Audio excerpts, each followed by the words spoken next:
All right, Colin's playing turkey videos at his table, so this means it's time to wrap up.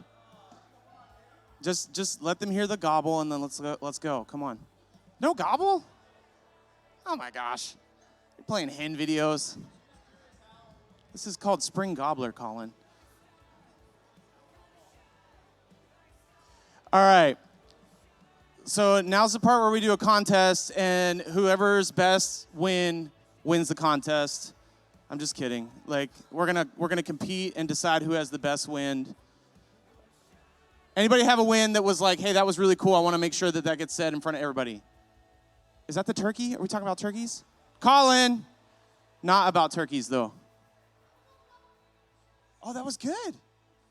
All right, Colin, here you go. I can't get too specific, but we, because HR stuff, but we, I believe, have an official food services manager. So,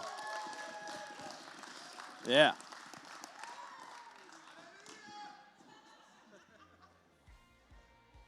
We can neither confirm nor deny any specific details at this time, but all right, so we are in this series where we're just kind of walking through God's whole story. I'm super passionate about God's whole story, and I recently kind of like discovered a little bit more about why. So Jenny's grandpa, Jenny's grandma passed away about 1.5 years ago. And since that time, we have Jenny's grandpa over for dinner every Monday night. And it's grandpa night at our house, and I don't know why he puts up with how crazy our house is because it's very insane, but he comes every Monday. And sometimes grandpa just sits at the table and eats his dinner and like silently thinks to himself how horrible it is to have dinner at our house because it's very crazy. And sometimes he starts to talk about his life. And he talks about like his life, he talks about his dad's life, he talks about his granddad's life, he talks about Jenny's dad's life, and you start to get this like bigger picture of what her family legacy is that we've literally never had before, like ever. So like we're sitting at the table, we're eating ham balls, and he starts talking about, you know, when he was 20 years old and the mistakes that he made in his life that literally nobody has ever heard about ever. All right? And you start to get this picture of how God actually is working in Stanley's life, has worked in Stanley's life, like over the course of time, how God actually was setting up how to work in Jenny's life, and it helps us understand like the story of what God has done in our lives personally, and how we steward that and continue to steward that so that we can tell those stories that are going to, like those stories are going to disappear, right? Like when Stanley passes away, that's it. Sometimes he talks about that, and it's real sad. But it's our responsibility to steward those stories to our kids, right? We want Joshua to know what his great-granddad's story was.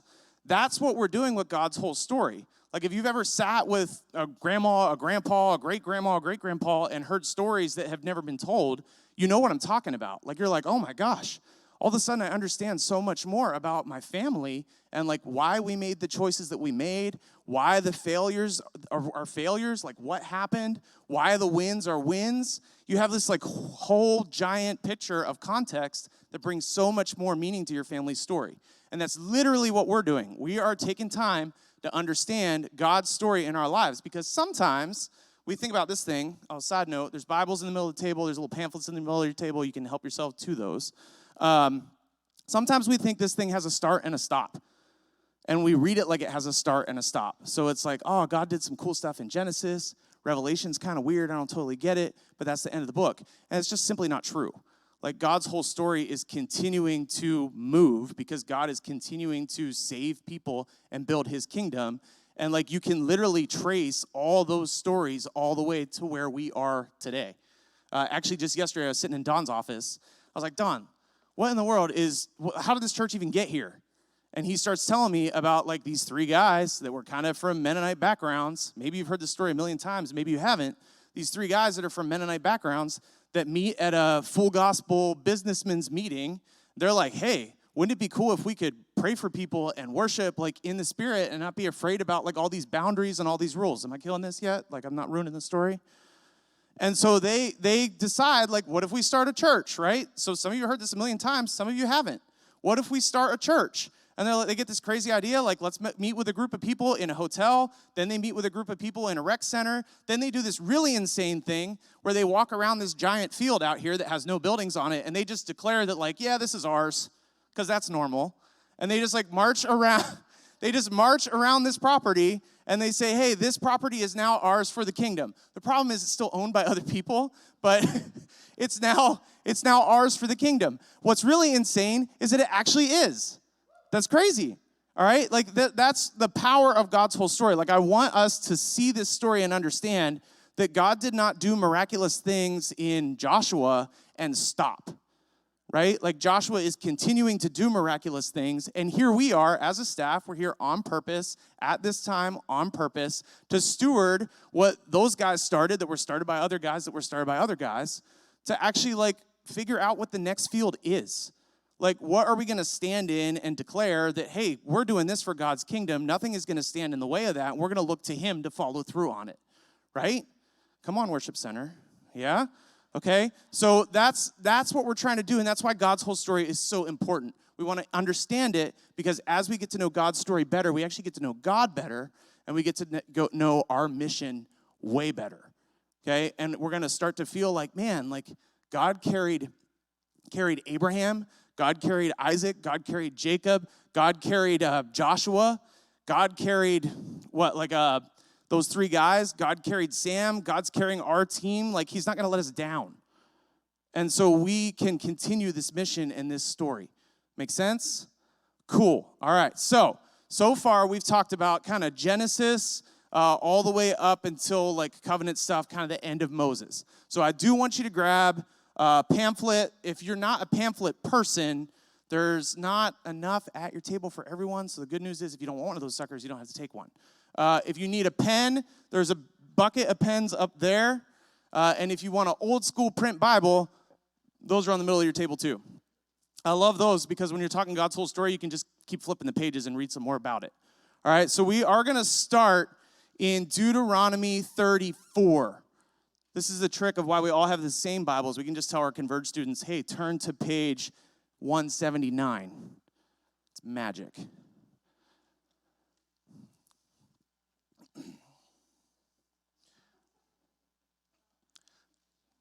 So as we move into Joshua, the big question literally at the beginning of Joshua is, what in the world are these people going to do without Moses? Okay, we've seen Moses do incredible things. Moses literally split a sea in half. He's the one calling out Pharaoh. He's the one that's leading the people through the desert. And Moses is going to die, and the people are like, shoot, now what? All right, so the big question is, how is this thing going to work now that Moses is gone? And Deuteronomy 34 starts to explain that. 34:9 says, now Joshua, son of Nun, was full of the Spirit and of wisdom, for Moses had laid his hands on him. So the people of Israel obeyed him, doing just as the Lord commanded Moses. Now imagine being Joshua and hearing this next line being read to all the people. There has never been another prophet in Israel like Moses, whom the Lord knew face to face. The Lord sent him to perform all the miraculous signs and wonders in the land of Egypt against Pharaoh and all his servants and all his entire land. With mighty power, Moses performed terrifying acts in the sight of all Israel. So Joshua has some shoes to fill. The interesting thing is Joshua is filled with God's Spirit. That's going to tell people right away, hey, this is not just some Joe Schmo that thinks he should be in charge. This is God's unique leader for the people. And as long as he's following God, that's what we're going to see in the beginning chapters of Joshua. As long as he's following God, as long as he's bold and courageous in the face of all these challenges, building his life on God's word, God's going to be with him. All right? And so with Joshua, we get 3-ish people and 3 events. All right? These are kind of key things. It is 3-ish people. You'll see why when we get to the third one. All right? So first of all, we get introduced to Joshua. I just talked about that. Here is this unique guy that's been filled with the Spirit. We all have the Spirit now when we're following Jesus. Okay? And that was not the case then. So it was very unique that Joshua was filled with the Spirit by God. All right? So he is the unique leader of the people. He's going to carry them through all these challenges. The next very insane person we get introduced to is Rahab. So I want you to look at Joshua 2:9. Joshua 2:9 actually it has one of the longest recorded statements by a woman in the whole Bible. All right, so if you look at times that women have spoken in the Bible, Rahab is one of the longest in the whole book. Now, what's interesting about this is that we have seen this story of God leading his people, and they're supposed to be real skittish about foreigners. And so the second person we get introduced to in Joshua is this woman named Rahab. There's a couple skittish things about her. One, she is a woman. Two, she is a foreigner. She's a Canaanite that worships idols. Three, she is a prostitute. Not great, all right? But she is a prostitute who has heard the word of the Lord and has decided to actually follow the Lord. It's very crazy. So what we see in Rahab, and we need to remember Rahab because she's very important throughout this whole thing. But what we see in Rahab is that God has this unique heart for women throughout the whole book. He has this unique heart for foreigners, right? So we're coming into the book of Joshua. We're going to talk in a minute about conquest.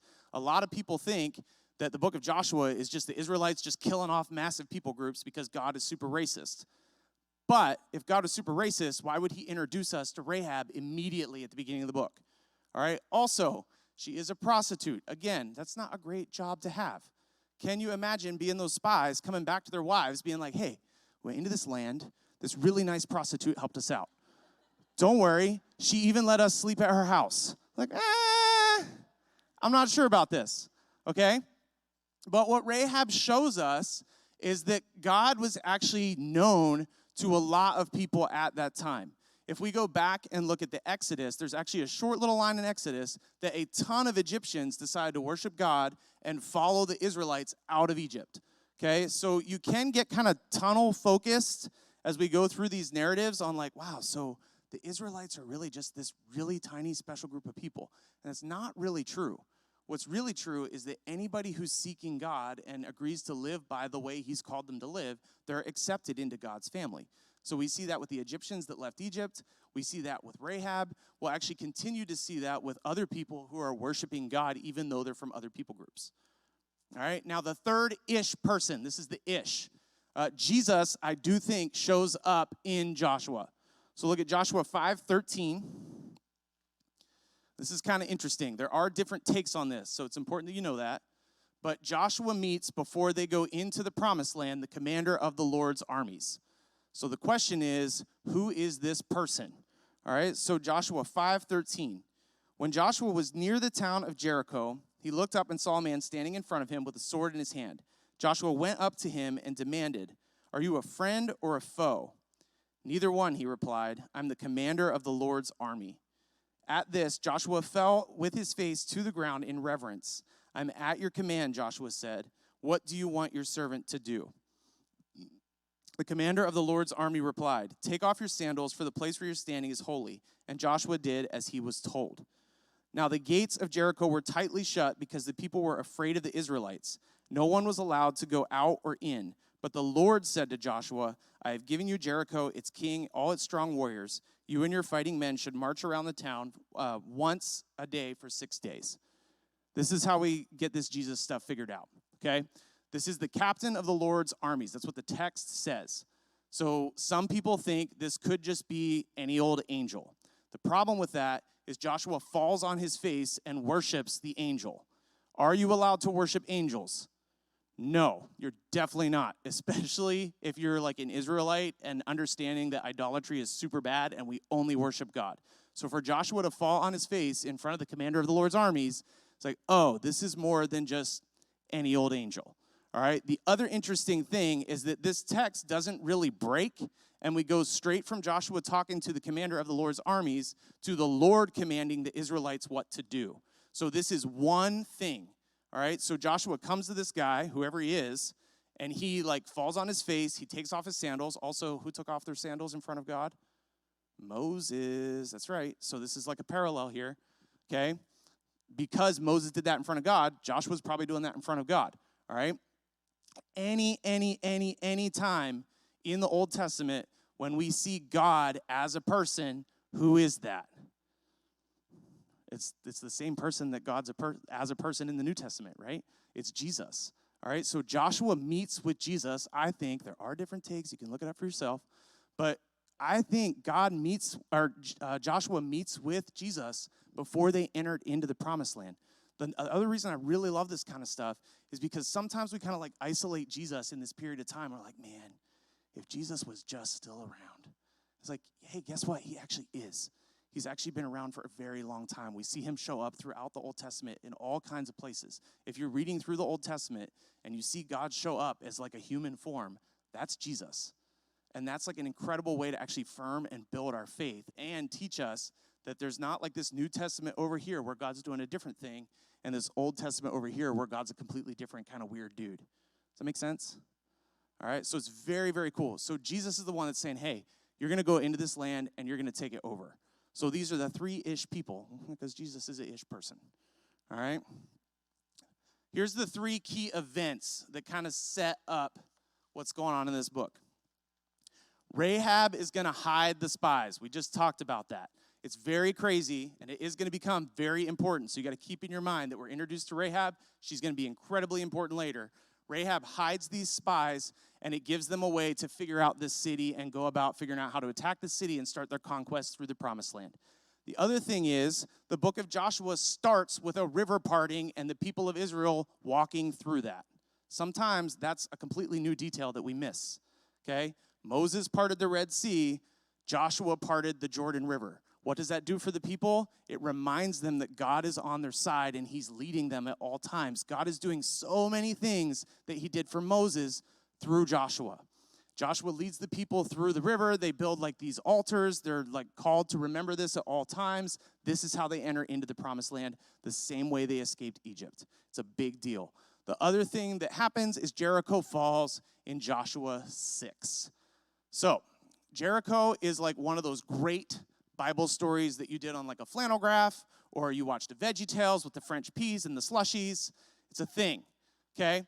So when we enter into those stories that we're used to hearing a lot, it's important that we kind of look at them like and adjust our focus so that we actually pick up the details, okay? It's very crazy that God is just going to hand over this city by the people just worshiping him and listening to his voice. It's literally what God is asking them to do to take on the whole conquest. They're supposed to do exactly what God says so that God can drive the people out ahead of them and give over these cities to them.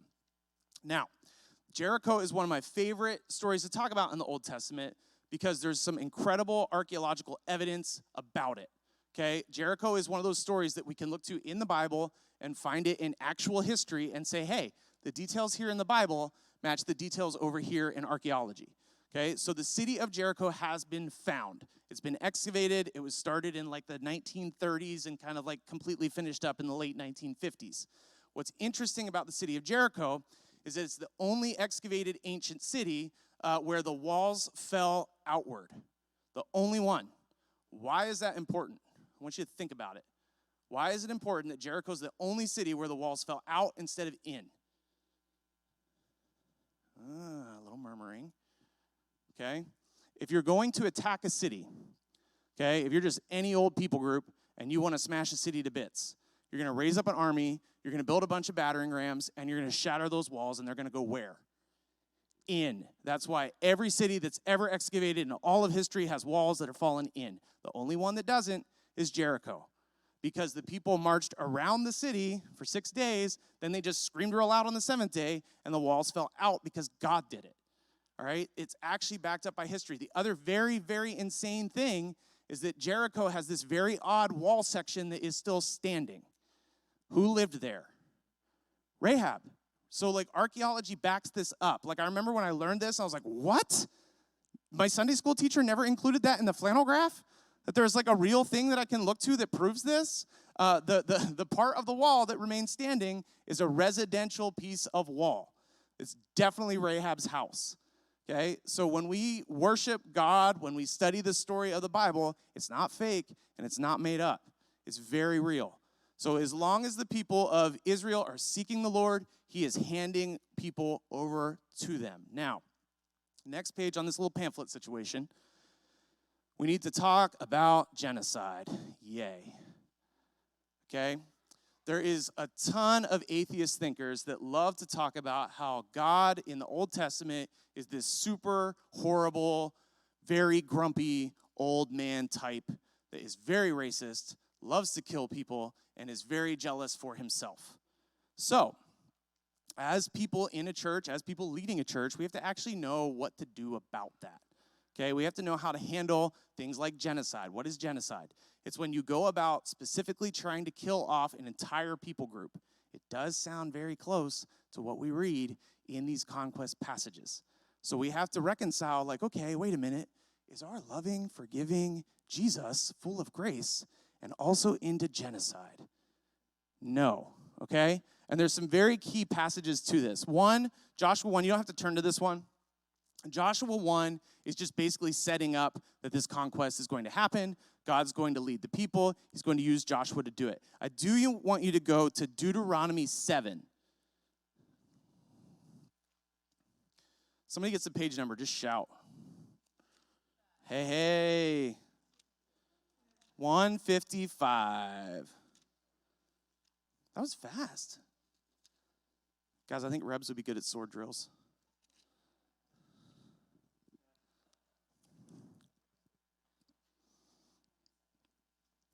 So this is Deuteronomy 7. It's on page 135. I want you to see this for yourself, read it for yourself. 155. Got too many sevens in there. But I do want you to look at this for yourself. There's a couple details to pay attention in this passage, and this is the passage that all these conquests are built on. God has given the people a promised land. He's encouraging them to go into that promised land, and he is going to drive people out of it. So this is Deuteronomy 7. When the Lord your God brings you into the land you are about to enter and occupy, he will clear away many nations ahead of you. The Hittites, the Girgashites, the Amorites, the Canaanites, the Perizzites, the Hivites, and the Jebusites. These seven nations are greater and more numerous than you. When the Lord your God hands these nations over to you and you conquer them, you must completely destroy them. Make no treaties with them and show them no mercy. Okay. There's already a tension here, because what does God say he's going to do? He's going to drive them out. Does that mean he is going to murder all of them? I don't think so. I think it means he's going to chase them guys out of there. All right? So there's a ton of people that are chased out. Now, there's no question the Israelites kill a lot of people in Joshua.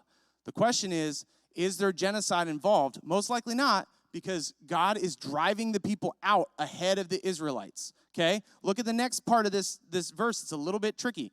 Verse 3, you must not intermarry with them. Do not let your daughters and sons marry their sons and daughters, for they will lead your children away from me to worship other gods. Okay, wait a minute. I thought they were all dead. So why is it that God is telling his people, hey, kill off everyone and make sure your sons don't marry them? That's weird. Okay? It's because God is driving people out on behalf of the Israelites. A ton of people escaped this area before there was all this conquest. And a ton of people remain after the Israelites take the land. Part of that is a problem. They were supposed to make sure they weren't there because God's primarily concerned about, like, the faith of the people. He's not concerned about their nationality. We know that because of the Egyptians. We know that because of Rahab. We know that because of Ruth, which we're going to look at in a minute. Like, there's plenty of things that show God's not racist, okay? There's another passage that's super important to this. It's Genesis 15, 13 to 16. Rebs, can you get to that in like 1 second?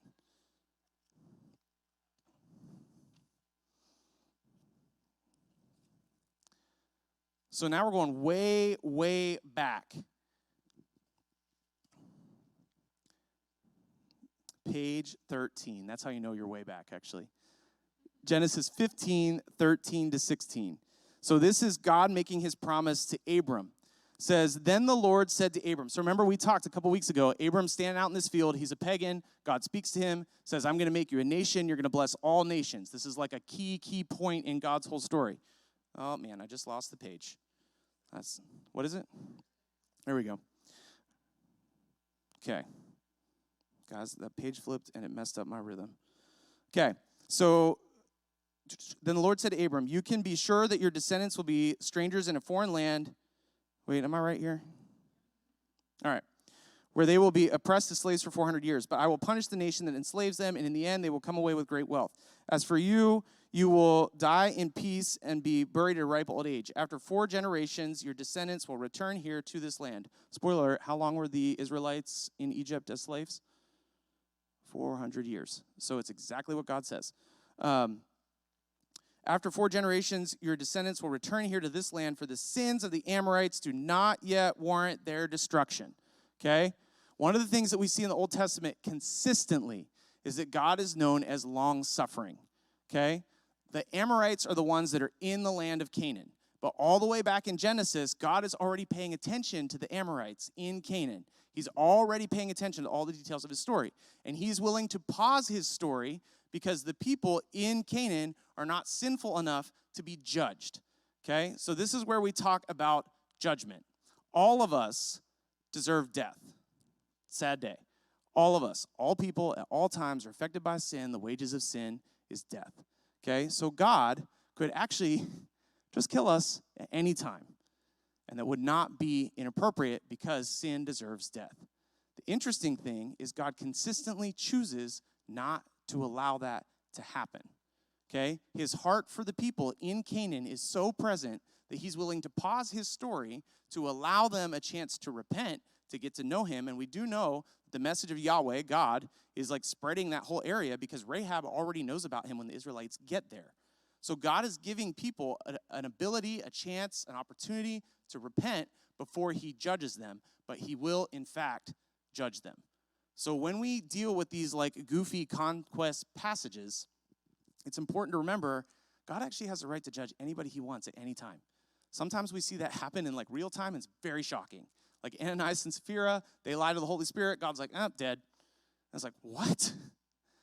That doesn't mean that he's a horrible, terrible person. Like, God is holy. We are not holy. Sin deserves death. What's amazing about God is that he is so gracious. He allows us to consistently screw up his story and forgive us anyway and give us opportunity after opportunity after opportunity. It's wild.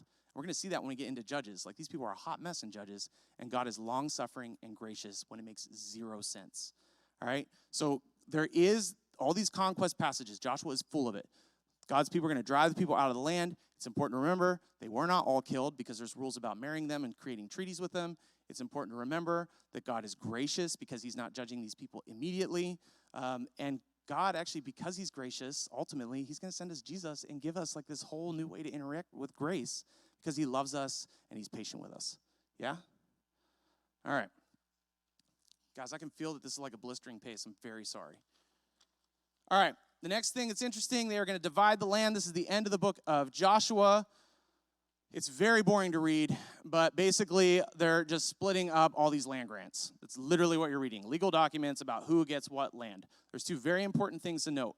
In Joshua 20, there are cities of refuge. They need to be in every single tract of land that is allotted. A city of refuge is a place where a person who commits involuntary manslaughter can go to that city and be saved by grace because God set up the plan. So this is a plan for sinful people who have committed terrible things. They've killed people to go to this city to be safe. Here's what's really interesting about cities of refuge. Whenever the current high priest dies, those people who are under sin are released from that city of refuge and can return to their families in the place where they grew up. Why is that important? Because it's this incredible image of a high priest who, when he gives his life, gives freedom to people who are covered by sin and atrocities, and they can now walk in a new life as though those sins had never been committed. Where do we see that? Jesus, all right? There's some very, very, very cool allusions to Jesus in all these Old Testament stories. Cities of refuge are one of them. It's also a way that we see the heart of God to make sure that people are given an opportunity for grace in a geographical location that's easy to get to. It's not like, hey, you people 400 miles away have to run to Jerusalem. Good luck. Okay, he wants a spot everywhere. The other interesting thing in these land grants are cities for the Levites. The Levites are basically the pastors. They don't get tracts of land. They get locations in every single tract of land. Why? Because God wants people to have access to him. Ready, equal access to him. You don't have to wander off on some crazy journey, some crazy pilgrimage. You can find a Levite, a pastor, right in your community. There's also all these pastures, fields that are given up and allotted for the Levites as an offering to God. Why is that important? Because even in the beginning, in the promised land, people were giving God his portion back. Like, hey, You've blessed us with this much. We want to return this much to you. We want to worship you by giving. We still do this today, all right? That ends Joshua. After Joshua, the question is, how is this new life in the promised land going to work? The book of Joshua ends, and it's like, hey, I don't know what you guys are going to do, but I'm going to serve the Lord. So Joshua has this great line where he says, as for me and my house, we will serve the Lord. Basically, all the rest of Israel is like, nah, I don't feel like that, all right? It's this very crazy thing, and we enter into the period of Judges. Now, Judges is really important when you read it, because you're going to read some very crazy, wild things in there, to understand that the narrative of the Judges is a very, very, very, very dark time in Israel's history. God is still moving, but it's through incredibly broken people that are not good at honoring God. If you go to Judges for meaning in your life and direction in your decisions, you are making a bad choice, okay? I remember reading passages from Judges, be like, hey, Mom, I don't think these people are very good. Like, I don't think you should do that. And she was like, well, it's in the Bible. So it's not great, all right? We want to do a little bit better job than that. Okay, so Judges is a dark time. One of the things that shows up consistently in Judges is that people always did right and did what was right in their own eyes. Okay, it's horrible. It's not a good idea. So the book of Judges, very dark. There is a cycle in the book of Judges. I want you to see this. It's in your book, but can we get it up there? So in this cycle, this is what happens. Israel, let's actually... we're going to start on the 1 o'clock side. Israel typically falls into sin and idolatry. Why? Because they didn't drive out the people they were supposed to. They married the people they weren't supposed to. They worshiped the gods they were supposed to destroy. They fall into idolatry. Israel becomes enslaved. Those people take them over. Israel cries out to God. It's like, oh yeah, we have that God that delivered us. Maybe he'll do it again. All right? God raises up a judge. That's why it's called Judges. Judges is an office. It's a literal person. The judge delivers Israel by God's hand.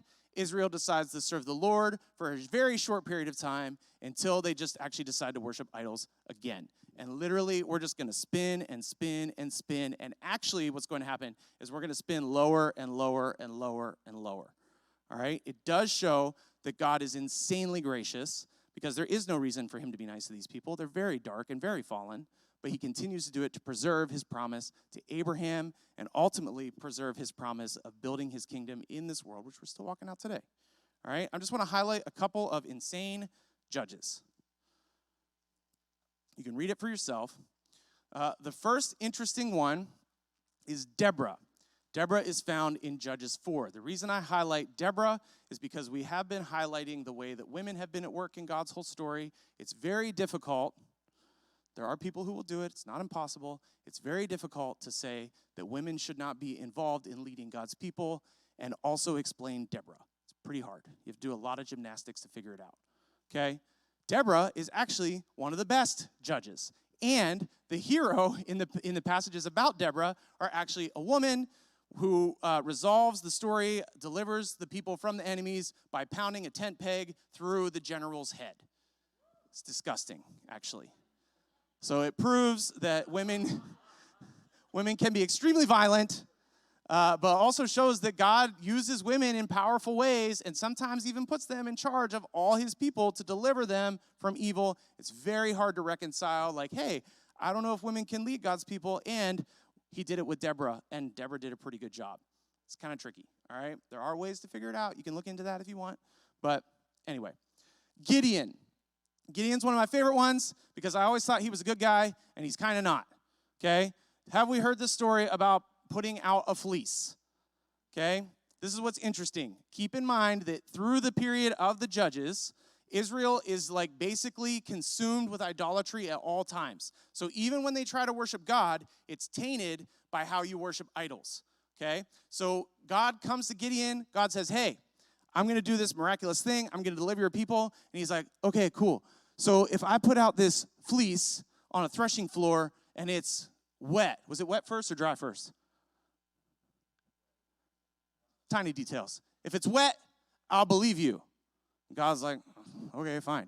So he does it. It happens. Gideon's like, man, hey, what if I put it out and you do the opposite thing? Then I'll believe you. God's like, fine, okay? That's how you treat an idol. That's not how the people of God worship God. Like in all of the history up to this, the people who honor God were the ones who heard what God said and did what he said, okay? But Gideon is tainted by this idolatrous idea of worshiping false gods, so he consistently relates to God like his idols. That's not a great thing, okay? Speaking of relating to God like your idols, let's talk about Jephthah. Jephthah is crazy. Jephthah wins a battle. He's so excited about winning the battle. He says, God, I will sacrifice whatever walks through my door to you. Who comes out of his door? It's not a dog. It's not a slave. It's his daughter. Okay? That's not the crazy part. The crazy part is he actually kills her. Okay? In the time of the judges, they were surrounded, God's people were surrounded by people who worshiped God by child sacrifice. So Jephthah actually didn't think it was weird. Okay, his daughter thought it was weird. There's a lot about what she had to say about it. Okay, but for some reason, God chose to use Jephthah. I think Jephthah's even in Hebrews 11 in like this like hall of fame of faith. And he murdered his daughter to worship God. If there's anything that we know about God, it's that he's not into murdering our kids to honor him and worship. Okay, it's very nuts. Okay, so like just keep in mind, what we see in Judges is not life tips for life. It's like, wow, why is God so merciful to people who are so fallen? Like when we get to Jephthah, we are very, very far away from Moses. Very far. Then we get to Samson. I remember thinking that Samson was like a cool Christian superhero, and I just wanted to be strong like Samson. I think that was probably like a Sunday school lesson at one point, be strong like Samson. I don't know. Samson's a mess, guys. Samson is not a way to relate to God. He's just a mess. You can read it for yourself. It's a couple chapters. This guy's into everything you're not supposed to be into. And he had taken a Nazirite vow, which means he was set apart specifically to be like an honoring of God person. Like he was supposed to be a pillar in his community of someone who is seeking the Lord first, always. And he's drunk a lot. He sleeps around a lot. He loves killing people a lot. And he's good at catching foxes. All right? True. He did have good hair. That's a good point. Okay, then we get to actually the extreme dark part of Judges. I have titled this part of Judges, The Pastor and His Mistress. Okay, that should make you uncomfortable because that is actually wrong. Pastors should not have mistresses, or in this case, concubines. Ah! Yeah, there's a whole Hallmark series. Yeah. Okay. Remember I said Judges is like a downward spiral. In Judges 19, we're introduced to a Levite. The Levites are the priests. They are set aside to worship God, to lead the people in worshiping God. He has a concubine. This means that this priest is committing sexual sin on the regular. Not only that, he goes into this town. The whole town decides to basically rape whoever is in this house. And the Levite and the guy that he is staying with is like, hey, just take this concubine. And actually, if you read the passage, it's very uncomfortable. Like, I actually was like, man, how am I going to handle this? This is, nasty. And then it gets more nasty because they rape this woman to extreme degrees, and then they cut her into 12 pieces and send her to all the different tribes of Israel. Again, this is not life tips for life. This is like, whoa, this is very dark, okay? It's so dark that the pieces of this concubine, disgusting, is sent to all these tribes. These tribes are like, whoa, that's messed up. And so they go to war against the tribe of Benjamin. They almost completely wipe out the tribe of Benjamin. Why is that important? We have been introduced to Abraham all the way back in Genesis. He has no kids. God says, hey, I'm going to make you a nation that's going to bless all nations. He's like, yeah, okay, I don't even have kids. We now see Israel as a complete nation, right? God's promise has been fulfilled. And now what they decide to do is just start killing each other off. So not only is Judges super dark, it actually causes us to be like, whoa, what is happening with God's plan? Because if they start killing each other off, is redemption even going to happen? This is nuts, all right? And that's how the book ends. They want to fight each other and kill each other. They do have a moment of clarity where they're like, wait, if we kill off all of them, there won't be any of them.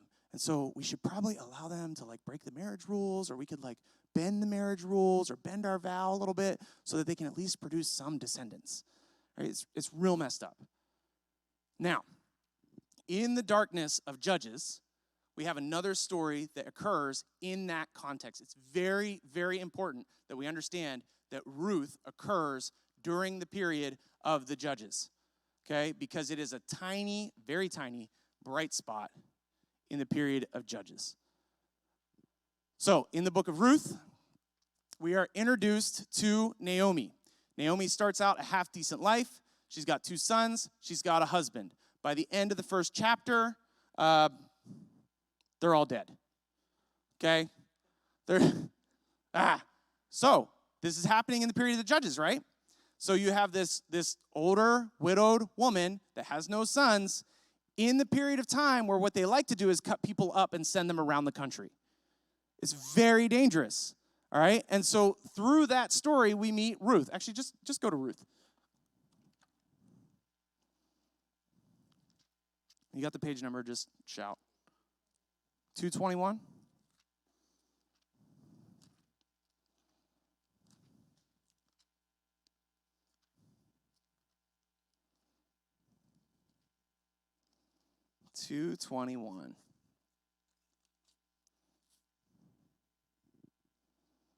All right. So Naomi is in this terrible situation. We know the Judges period is very dangerous, especially to widows, because she has no one to defend her. She has no inheritance. She's just going to like bum it through this horrible place and time. And we get introduced to Ruth. And Ruth says this in Ruth 1:16. She's saying to Naomi, don't ask me to leave and turn back. Wherever you go, I will go. Wherever you live, I will live. Your people will be my people, and your God will be my God. Wherever you die, I will die, and there will be buried. May the Lord punish me severely if I allow anything but death to separate us. This is a foreigner who is like this incredible picture of following God in a time where nobody who's supposed to follow God is following God. Okay? Ruth is like this incredible glimmering picture of someone who doesn't even know the story of the Israelites for the most part, deciding to worship God and actually like vowing to never be separated from that. Ruth is a big deal. All right, then we meet Boaz. Boaz is an old dude. He's super rich. He's got a lot of guys in his field. And what we learn from Boaz, it's very important, is that Boaz is actually a righteous man in this time of the Judges where everybody's doing whatever they think is right. So Boaz is like this shining picture of righteousness because almost no one is taking care of God's people the way that God has told them to take care of God's people. Boaz actually tells Ruth, who comes and starts gleaning grain in his field, hey, Ruth, please don't go to any other fields. Because if you go to other fields, like it is not going to be safe for you. Okay, and we actually see way early on, like the way that God sets up the way you're supposed to farm. There's actually rules for farming, and you're supposed to actually take care of like people wandering through your fields. You're supposed to make sure there's loose grain for them to eat. You're supposed to make sure they're safe when you're in your fields. And so if you know this context, if you're like the original audience reading this, you're like, whoa, Boaz is the only guy that's doing that? That's crazy. So Boaz is like this righteous dude in this very dark period. Now, Ruth 3. This is going to get very interesting. In Ruth 3, Ruth goes to Boaz in the middle of the night, okay? And I'm like, man, you can read this story for yourself because we are buzzing through this sucker, okay? Ruth goes to Boaz in the middle of the night. What do we know about Judges? It's very dark. It's very sketchy. So she goes to Boaz. He is drunk, okay? It's him and her. This is a dangerous period in time. Ruth goes to this guy. He's super drunk. I think he's like passed out on the floor. She uncovers his feet. If you really want to get sketchy, there are a lot of scholars who believe that did not mean his actual feet. It meant a different appendage, which may be slightly dangerous for a single woman in a dangerous period of time to just uncover on some drunk dude in the middle of the night. This is a very challenging situation for Ruth. It's a very challenging situation for Boaz, okay? Because Boaz is this rich dude. He has a lot of influence. He's in this threshing floor. It's kind of this secluded place. There's this woman with him. It's just him and her. There's a chance that she uncovered his feet as a proposal. There's a chance that she just like totally took his bottom clothings off, exposed him, and said like, hey, I'd like to be your wife. So the tension in this story is This is a dark time in Judges. If you just read this sequentially, you just read about what happens to pastors' mistresses. What is Boaz going to do? What's going to happen to Ruth? And this is where we discover that, like, whoa, Boaz is a super righteous dude because he doesn't even take advantage of people when nobody's looking. He's always seeking the Lord at all times. And not only is he seeking the Lord at all times, when she makes him this offer, he's like, hey, I get it. I know that you want to be married to me because it's going to guarantee some inheritance. It's going to make your life secure. But actually, according to God's law, there's this other guy we have to go talk to. So they go talk to this other guy. This other guy is like Boaz sets it up. He's like, hey, there's this inheritance that's due to you. Would you like to take it? Other guy at the gate is like, yeah, I'd love that. That'd be awesome. Give me all that stuff. Because again, people are just doing what's right in their own eyes. Then Boaz is like, well, one thing, you have to marry her too. And he's like, no, I don't want to do that. That'd be terrible because then I have to give my stuff away. All right? So the guy that's actually supposed to redeem Ruth is like, forget that crap. And Boaz is like, hey, I'm willing to do this. I'm very rich. It doesn't matter to me. I want to care for you because I'm a righteous man in the eyes of God. I want to do what's right in the eyes of God. This is called a kinsman redeemer. And what a kinsman redeemer is supposed to do is guarantee his family's lineage to make sure that they don't fall on hard times because there's no one to take care of them. So Boaz is taking on that role of kinsman redeemer. It's a really important concept in Ruth. And he's going to make sure that this inheritance is guaranteed. And the end of the book of Ruth has this very crazy passage. So this is Ruth 4. Let's start at 18.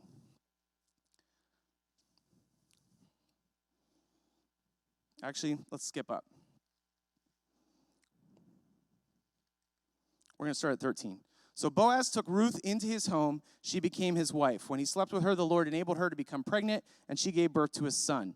Then the women of the town said to Naomi, praise the Lord, who has now provided a redeemer for your family. May this child be famous in Israel. May he restore your youth and care for you in your old age. For he is the son of your daughter-in-law, who loves you and has been better to you than 7 sons. Naomi took the baby and cuddled him to her breast, and she cared for him as if he were her own. The neighbor women said, now at last Naomi has a son again, and they named him Obed. Now listen to this. He became the father of Jesse and the grandfather of David. Okay, we have this no-name person, this no-name foreigner, who are trapped in this incredibly dark period of time. The only thing we know is that this is like a righteous dude trying to do what's right by God. He's trying to take care of this foreigner and her mother-in-law. And then we find out this is actually David's grandpa. So we're talking about God's whole story. God is continuing his story even when every single possible thing is going wrong. They're cutting up concubines and sending them through the post office. But there is a righteous person who produces Israel's first king. Now, extra credit, go to Matthew 1:5. If you really hate jumping around the Bible, I super apologize. But I'm actually not super sorry, so it's fine. Because if you thought the end of Ruth was interesting, this is going to be even more interesting. This is Matthew's lineage of Jesus. It's how we get introduced to the idea that this Redeemer is now coming. The Messiah that was promised is on the scene. This is how he gets introduced. I'm just going to jump right into, let's do Judah. So this is Matthew 1, verse 3. Judah was the father of Perez and Zerah, whose mother was Tamar. Perez was the father of Hezron. Hezron was the father of Ram. Ram was the father of Aminadab. Aminadab was the father of Nahshon. Nahshon was the father of Salmon. Salmon was the father of Boaz, whose mother was Rahab. Why was Boaz righteous? Because mom taught him to. Because mom was a foreigner who heard about who the Lord was, hung a little scarlet cord from her window, and said, I will serve the Lord and no one else, even when everything around me is going wrong. And she raised Boaz, who did exactly the same thing. I heard a really cool teaching on this where the guy kind of imagined, this is not in the Bible, but imagine if that red scarlet cord was always visible to Boaz, and he knew that story. And God used this line of faithful people, who for the most part weren't even Israelites, to give us Jesus. It's incredible. It's incredible. And it's like through these two women who have no business actually being in a racist God's story. It's wild. Chris told me that I would have no time to get to United Kingdom. I told him that I definitely would. Chris was right. So, we get David at the end of Ruth. We'll probably pick that up next time. I'm horrible at writing discussion questions anyway. You wouldn't want to discuss them at your tables even if we had time. All right? So, if something stuck out, if you have a question, you can kick that around at your table. But that concludes Conquest through Judges and an introduction to United Kingdom that was 30 seconds. All right? Have a great day.